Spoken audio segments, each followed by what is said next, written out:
অবরুদ্ধ নিশীথ লিখেছেন তেজস্মিতা মুর্তজা। পর্ব 1। রাস্তা পার হওয়ার ক্ষেত্রে অন্তর তেজ ঠিক বিকেলের রোদের মতোই ক্ষীণ। আব্বু তার হাতটা চেপে না ধরলে চলে না। আব্বু রোজ থাকে না সঙ্গে, আজও নেই। এক পথিক চাচার পেছনে রাস্তাটা পার হয়ে দ্রুত রিক্সা ধরল। শীতের রোদ, তবু খাড়া দুপুরে তাপ করা।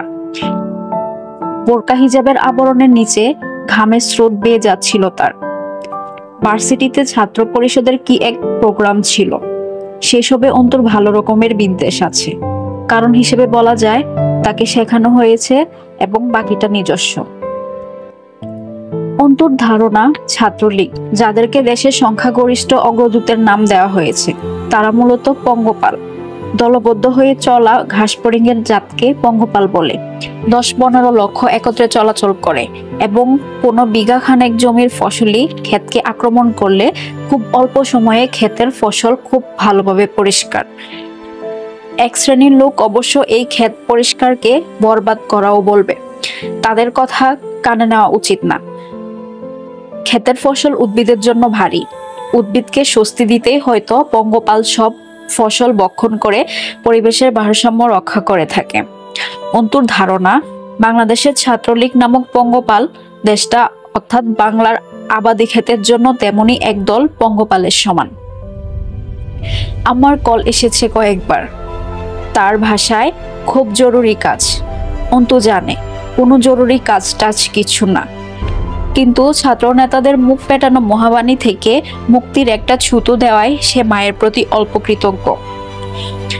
দুপুরের ঝাঁঝালো রোদে বাড়ি ফিরে সে জরুরি কাজটা দেখলো অন্তু। তাতে তার মাথাও দুপুরের রোদের মতোই উষ্ণ হলো। তাকে দেখতে আসা হয়েছে, প্রায়ই হয় এমন। মেহমানদের তাকে দেখার ধরন সে জাহিলি যুগের মেয়ে নামক পণ্য কেনা বেচার মতো। এটা অন্তুর নিজস্ব মত। সে বিষয়টা পছন্দ করে না। তারা অন্তুর চুল খুলে ফেললো। একটানে শরীর জড়ানো ওড়নাটা সরিয়ে গলা, বুক, হাত দেখা হলো। না, মেয়ে ফর্সাই আছে। অন্তু চোয়ালের পাটি শক্ত করে চুপ করে থাকলো। কিন্তু যখন সালোয়ার উঁচিয়ে তুলতে গেল, মহিলারা ঠ্যাং দেখার উদ্দেশ্যে অন্তুর সীমিত ধৈর্যের বাত খসলো। সালোয়ার ছাড়িয়ে নিয়ে উঠে দাঁড়ালো। তীক্ষ্ণ চোখে তাকিয়ে স্পষ্ট স্বরে বলল, আপনারা মেয়ে দেখতে এসেছেন নাকি হাটে গরু কিনতে এসেছেন? পাত্রর মা হতভম্ব হলেন। অসন্তুষ্ট মুখে বলে উঠলেন, ও মা, এ আবার কেমন কথা? মেয়ে দেখতে এসে মেয়ের পা দেখতে চাওয়া কি অপরাধ নাকি? জি না, ঠিক অপরাধ নয়, মূর্খতা।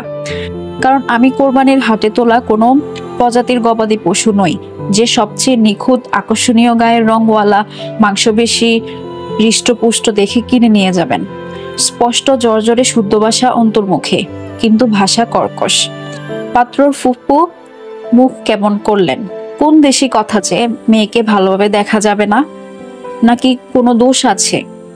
তাছাড়া কোন মেয়ে আছে যে পাত্রপক্ষের মুখের উপর এরকম বদমাইশের মতো কথা বলে? আশ্চর্য মেয়ে তো দেখছি। দেখতে আসছি তো দেখব না? জি, নিশ্চয়ই দেখবেন। দোষ থাকা চলবে না।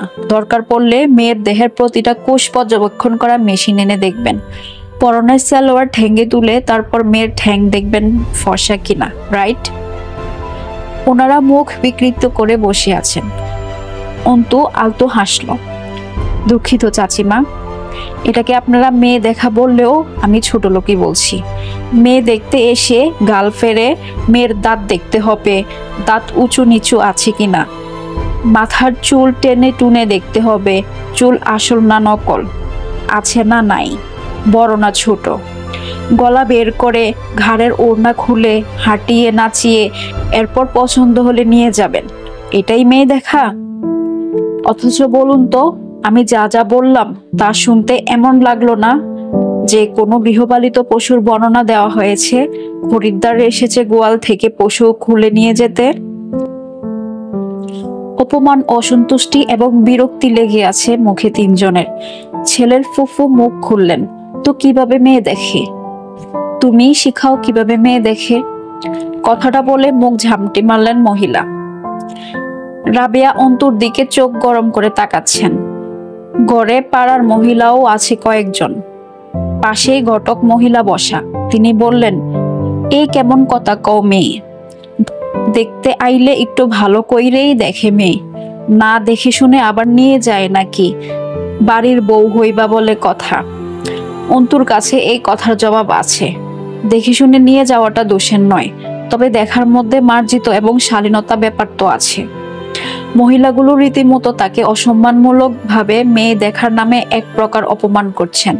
একটা মেয়ের পাত্রপক্ষের সম্মুখে মেয়ের আত্মমর্যাদা মূল্য শব্দের অস্তিত্ব নেই, শুধুই একটি জড় সামগ্রী, যাকে ঘুরিয়ে ফিরিয়ে বাজিয়ে দরদাম করে পছন্দ হলে দয়া করে কিনে নিয়ে যাওয়া হবে। এই কথাগুলো চেপে গিয়ে ঘটক মহিলাটির কথার জবাবে চমৎকার হাসল। বাড়ির বউ হব? কে বলেছে? আমি বলেছি? আমি এখনো অন্যের মেয়ে, আর অন্যের মেয়েকে বাজারের পণ্যের মতো ঘুরিয়ে ফিরিয়ে দেখা, দরদামের কথায় আসা যদি বিয়ের উদ্দেশ্যে মেয়ে দেখা হয়, তাহলে বিয়ে বোধ হয় আমার জন্য না। আর আমার ধারণা আপনাদের আমাকে দেখে শুনে পছন্দ হলে যৌতুকের কথাও তুলবেন। এক্ষেত্রেও দুঃখিত চাচি, আব্বু আমাকে খাইয়ে পরিয়ে আদর যত্ন করে এতগুলো বছর সুশিক্ষায় শিক্ষিত করেছেন, যৌতুকের বদলে বিয়ে দিয়ে আমার বোঝা নামাতে নয়। তাছাড়া আমিও ইচ্ছুক নই আমার জন্য পয়সা দিয়ে কোনো খেলনা পুরুষ কিনতে। পাত্রর মা অন্তুর মায়ের দিকে তাকিয়ে এবার কড়া সরে তাচ্ছিল্য করে মুখ বিকৃতি করলেন। আপা, সে আপনি মেয়েকে যতই শিক্ষিত করেন, আদর্শ শিখাইতে পারেন নাই। এরকম মেয়ে কার ঘরে যাবে আল্লাহ মাহবুব জানে। আপনার কপালে কি আছে এই মেয়ে নিয়ে আল্লাহই ভালো জানে। অন্তত কোনো ভদ্র পরিবারে তো যাবে না। অন্তু দীর্ঘশ্বাস ফেলল। আত্মসম্মানহীনতা কি আদর্শ হয়? আমি বরাবর অভদ্র এবং জঘন্য আদর্শে পালিত এক মেয়ে, ক্ষমা করবেন এই বেয়াদবকে। অন্তু আর বসলো না। সকলের বিভিন্ন রকম দৃষ্টিকে পেছনে ফেলে এগিয়ে গেল নিজের রুমের দিকে। তার নামে সমাজের রটা কথা নেহাত কম না। প্রতিনিয়তই লোক তাকে আলোচনায় রেখেছে। অন্তুকে তার মা বাপ মিনসের মতো মানুষ করেছে। নষ্টা মেয়ে, ভ্রষ্টা মেয়ে, বেয়াদব, অসভ্য, আদর্শহীন, ভার্সিটিতে পড়িয়ে মিনিস্টার বানাতে চায় মেয়েকে। পাড়ার লোকের দেওয়া টাইটেলের অভাব পড়ে না অন্তুর ভাগে। কিছুক্ষণ পর সকলকে বিদায় করে রুমে এলেন রাবেয়া বেগম।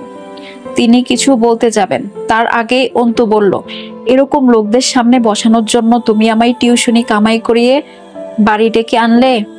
তোমার আক্কেলকে আর কতটা সাধুবাদ জানাবো আমি আম্মা? রাবেয়া বেগম অসন্তুষ্ট স্বরে বললেন, একটা থাপ্পড় মারবো বেয়াদব মেয়ে। দিন দিন বেলাহাজ হয়ে যাইতেছো তুমি। বেশি লাই দিয়ে ফেলতেছি নাকি আমি? আর কয়টা পাত্রর সামনে আমার মান ইজ্জত নষ্ট করবি তুই? মা হিসেবে তোকে পার করতে চাওয়া কোনো হক নাই আমার? পাড়ার লোকে একের পর এক কথা বলতে ছাড়তেছে না প্রতিদিন। সে সবই তো শুনতেছি, তুই পরিস্থিতি বুঝবি কোন দিন। বেকায়দা মেয়ে লোক জন্মেছে আমার পেটে। অন্তু দীর্ঘশ্বাস লুকিয়ে হাসলো। আম্মা, তোমার তো সবসময় আমার উপর অভিযোগ থাকে। ধরে নিয়ে আসো এসব মূর্খ ছোট মানসিকতার লোকদের। তোমার কি ধারণা যার তার গলায় ঝুলে পড়বো আমি? আব্বু তো বলে না বিয়ের কথা, আব্বু তো বলে না বিয়ের কথা। তুমি কেন কান দাও মানুষের কথায়? আব্বু এজন্যই বলে তোমার বিবেকে ইমপ্রুভমেন্ট দরকার। তোর বিবেক কাজে লাগা, তা লাগালেই তো মিটে যেত সব। এই দিয়ে কতগুলার সাথে এমন হইল। পাড়ার লোকে খুব ভালো কয় এতে, তাই না? ভার্সিটিতে পড়াচ্ছি, তা নিয়ে কত কথা শুনলাম। এখন বিয়ে করাচ্ছি না, তা নিয়ে লোকে কানাঘুষা শুরু করেছে। এই যে এসব আচরণ করিস, লোকের কানে যায় না? তোর বাপ তো শিক্ষিত অন্ধ, তার আর কি। টেবিলের উপর বই খাতা ছিটিয়ে আছে, সেগুলো গোছাতে গোছাতে অন্তু বলল, আম্মু, তুমি দুদিন না খেয়ে থাকো, কেউ তা নিয়ে আলোচনা করবে না। আর না এক মুঠো বাদ দিয়ে তোমায় সান্ত্বনা দিতে আসবে। কিন্তু যখন তুমি নিজের মতো করে কিছু করতে চাইবে, সেটা তাদের আলোচনার খোরাক যোগাবে। তাহলে যেই মানুষেরা তোমার কষ্টকে আলোচনা করে সুখের রূপ দিতে পারে না, তাদেরকে তোমার ভালো থাকাকে কেন খারাপ থাকাতে বদলাতে সুযোগ দেবে? শেষের দিকে কঠিন হলো অন্তুর কণ্ঠস্বর। রাবেয়া বেগম বললেন, তুই এত অবুঝ কেন অন্তু? মেয়ে মানুষের এত মুখরা হতে নেই। সমাজে কথা হয়, বোবার কোনো বিপদ থাকে না, চুপ থাকলে না যাত্রে আম্মা। সোজা হয়ে দাঁড়ায় অন্তু, চোখে মুখে দ্যুতিময় দৃঢ়তা ফুটে ওঠে। আমার নাজাত চাই আখিরাতে, বেঁচে থাকতে কিসের নাজাত আম্মা, যেখানে জীবনটাই টান পোড়নের এক সমষ্টি মাত্র। রাবেয়া আস্তে করে এসে মেয়ের পাশে বসে বললেন, এখন যদি বিয়ে নাও করিস, পরে করবি তো, তখন যখন লোকে তোর ব্যাপারে শুনতে আসবে আশেপাশে, কি বলবে লোকে? মেয়ে লোকের ঠান্ডা মেজাজের নরম হইতে হয়, এত কথা, এত যুক্তি, এত প্রতিবাদ। তুই বুঝিস না এইসব বিপদ আনে খালি? এইসব কি লেখাপড়া থেকে আসতেছে? আমি কি এত দূর দূরে পড়ালেখা করে ভুল করছি? আমাকে অন্তু থেকে অ্যাডভোকেট মেহেজাবিন আরমিন অন্তু হতে এমন বহু চড়াই উতরাই পেরোতে হতে পারে। একজন আইনজীবীর জীবন মুখ বন্ধ আর নির্ঝঞ্ঝাট চলতে পারে না আম্মা। সারা রাত পড়ার পর সকালের দিকে ঘুমানো হয় রোজ। সেদিন ক্লাস টেস্ট পরীক্ষা ছিল। মাসখানেকের ছুটির পর ক্লাস শুরু ভার্সিটিতে। আজকাল ঘন ঘন ছুটি চলে। দেশের পরিস্থিতি ভালো না, চারদিক উত্তাল। ফজরের নামাজও কামাই হয়ে গেছে। উঠে গিয়ে রান্নাঘরে উকি দিল, কিছু খাওয়ার আছে নাকি আম্মা? তরকারি চুলায় বসাতে বসাতে বললেন রাবেয়া, কি থাকবে? আব্বুর কাছে যা, দেখ বারান্দায় মুড়ি আর চানাচুর দিছি। আমজাদ সাহেব খবরের কাগজে ঢুকে গেছেন। অন্তু পাশে বসলো। কি দেখছো? আমজাদ সাহেব গম্ভীর স্বরে বললেন, সেই গ্রেপ্তার, বাসে আগুন, হরতাল। ওর দিকে চায়ের কাপ এগিয়ে দিয়ে বললেন, নে, এত রাত জাগতে বলে কে? বলি সন্ধ্যায় পড়তে বসবি। চোখ মুখের কি হাল হয়েছে। আজ থেকে আমি বসবো পড়ার টেবিলে। অন্তু অল্প মুখ ফুলিয়ে বলল, ও আমি এখনো বাচ্চা নেই আব্বু। আমজাদ সাহেব ভরাট গলায় বললেন, টোস্ট নে, গলা দিয়ে খাবার নামতে চায় না, চাটুকু শেষ কর। কিছুক্ষণ চুপ থেকে আনমনে মুচকে হাসেন আমজাদ সাহেব। মা বলতো, ও আমজাদ, যার শরীরে মাংস লাগে না তার মাথায় পড়ালেখা ছাই ডুববো। আয় তো, পাকা আম আনছে তোর আব্বা, দুধ ভাত মাখাইছি, আয় পরে পড়বি। দাদিকে অন্তু দেখেনি, আব্বুর দিকে অনিমেষ চেয়ে থাকলো। গম্ভীর এই মানুষটা যখন কদাচিৎ স্বল্প হাসেন, সৌম্য প্ররাজ চেহারায় যে জ্যোতি ফুটে ওঠে, আর এই মেহেদি দেওয়া দাড়ির নিচে চকচকে সাদা দাঁতের মসৃণ হাসি, অন্তুর বুকে কাঁপন ধরে যায়। এই মানুষটাকে ছাড়া সে সর্বনিঃস্ব। আমাকে আজ নামিয়ে দিয়ে যাবে একটু ভার্সিটিতে? আমজাদ সাহেব টান করে ধরে খবরের কাগজের পৃষ্ঠা উল্টালেন। তোর ভার্সিটি সেই 10টায়, আমি 8:30টার ট্রেন ধরবো, এখনই বের হব। রিক্সা ঠিক করে দিয়ে যাব, খেয়ে যাবি। অন্তু ঠোঁটে ঠোঁট গুজল, দরকার নেই রিক্সার। শোনো, তুমি গোসল করে যাবে, রোদ ভালোই বাইরে, প্রেসার বাড়বে নয়তো। আমজাদ সাহেব জিজ্ঞেস করলেন, ভার্সিটি থেকে নাকি হলে থাকার কথা বলছে? আম্মা কি আর রাজি হবে তাতে? আমজাদ সাহেব গম্ভীর চোখে তাকিয়ে অন্তুর কপাল ছুলেন। কিছু লেগেছিল, তা সযত্নে মুছে বাড়ি গলায় বললেন, সেকেন্ড ইয়ারের ফাইনাল কবে? ক্লাস টেস্ট চলছে, খুব তাড়াতাড়ি ডেট পড়বে মনে হয়। খবরের কাগজটা অন্তুর হাতে দিয়ে উঠে পড়লেন আমজাদ সাহেব। অন্তু পিছু ডাকে, আব্বু। পিছিয়ে মরলেন তিনি। অসহায় দেখায় অন্তুর মুখটা। কবে ফিরবে তুমি? 2 দিন দেরি হবে হয়তো, কাজ না থাকলে ফিরে আসবি ক্লাস থেকে। কোথাও দেরি করবি না। অন্তু আস্তে করে মাথা নাড়ে, সামনে ফিরে সামান্য হাসলেন। অন্তু থাকতে পারে না ওনাকে ছাড়া। তার তেজস্বী মেয়ে এই এক জায়গায় কাবু, অথচ পাগলি বোঝে না চিরকাল এই আব্বুটার সাথে থাকবে না। সামনের পথ তাকে একা পাড়ি দিতে হবে। ভার্সিটির সামনে এসে রিক্সা থামলো। কদিন আগেই তুমুল আন্দোলন হয়ে গেছে ছাত্র পরিষদের। দেশটা ভালো চলছে, রোজ খুন গুম কারাবরণ অবিরাম, থামাথামি নেই, সরকারেরও ক্লান্তি নেই। খুব পরিশ্রম করছে দেশটাকে নিজের মতো চালাতে। মানুষজন একটু দুশ্চিন্তায় আছে অবশ্য, তবে সরকার ভালো আছে, সে তার মন মতো দেশ চালাচ্ছে। কেউ ভয়ে বিরোধিতা করে না, করলে কারাগার নেহাত কম নয় দেশে। অস্ত্র এবং দেশপ্রেমিক সৈনিকের সংখ্যাও বেশ। ফটকের উপর বড় বড় অক্ষরে লেখা হাজী মোহাম্মদ দানেশ বিজ্ঞান ও প্রযুক্তি বিশ্ববিদ্যালয়। দিনাজপুরের বাসেরহাট থেকে খুব বেশি দূরে নয় অন্তুর বাড়ি। হলে থাকার প্রয়োজন পড়ে না বিশেষ। শহীদ মিনার চত্বরের আশপাশটা বেশ ভালো লাগে অন্তুর। জায়গাটা পার করার সময় পেছন থেকে ডাকলো কেউ। অন্তু পিছু ফিরে দেখলো 6 জন যুবক। তার সিনিয়র হবে নিশ্চিত। সামনে যে দাঁড়িয়ে তাকে চেনা চেনা লাগলো, আগে দেখা মুখ, তবে মনে নেই বিশেষ কিছু। সে এগিয়ে এসে হাতের সিগারেটটা অন্তুর দিকে বাড়িয়ে বলল, নাও, একটা টান দাও। অন্তু নিঃসংকোচ হাতে নিল সিগারেটটা। তার একটা দোষ আছে, সে ভেতর আর বাহির আলাদা করতে পারে না। যেমন মনে ঘৃণা রেখে মুখে হাসা যায়, কিন্তু তার এই দক্ষতা বা অভিজ্ঞতা নেই। সিনিয়রদের প্রতি তার বিদ্বেষ পুরনো, তা সেদিন বেরিয়ে এসেছিল ভুলক্রমে। অন্তু আধ খাওয়া সিগারেটটা ঘুরিয়ে ফিরিয়ে দেখে বলছিল, তার না হয়ে দেব একটা, কিন্তু এতে ফজিলতটা কি? পাখির মতো চঞ্চল দৃষ্টি লোকটার। অন্তুর চোখে চোখ গেঁথে হেসে উঠল সে। ফজিলত? এই যে আমি তোমারে টান দিতে বলতেছি, এর চাইতে বড় ফজিলত আর হাকিকত কিছু নেই ডিয়ার। আর জরুরি তো মোটেই না যে সবকিছুতে ফজিলত থাকা লাগবে। এক টান মারো, স্বাদ ভালো। Benson and Hedges. অন্তু যথাসম্ভব শান্ত কণ্ঠে বলল, কিন্তু আপনি টান দিতে বললেই দিতে হবে তা কেন?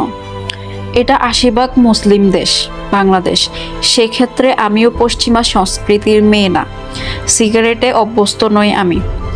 সে কপালটা সামান্য জড়িয়ে হাসল। হাসার সময় তার গা দুলে উঠে, ভঙ্গিমাতে বড় বেপরোয়াপনা। সে বলল, তবু এক টান মারো দয়ালের নামে। অন্তু দু একবার আশেপাশে তাকালো বোকার মতন। কেউ আসার নেই বোধ হয় তাকে বাঁচাতে। এর অবশ্য কারণ আছে, মানুষের দৃষ্টিকোণ থেকে সে কোনো বিপদে পড়েনি, কিন্তু তারা এসে অন্তুর পক্ষে এবং সামনের জনের বিপক্ষে কথা বললে যা হবে সেটা বিপদ। হিজাবের আড়ালে অন্তুর শরীরটা দু একবার ঝাঁকুনি খেলো, তবু পরিষ্কার গলায় বলল, তবু কেন? পেছন থেকে কবির ক্যাটক্যাট করে বলে উঠল, কারণ আমরা সিনিয়র। এরপর আর কোনো ফজিলতের খোঁজ করলে তুমি নিখোঁজ হয়ে যাবা। ঠিক বলিনি ভাই? পেছনের ছেলেরা হাসলো। সে বলল, আলবাত সহি কথা কইছিস। সকলে দেখছে ওদের। অন্তু মাথা নাড়ল।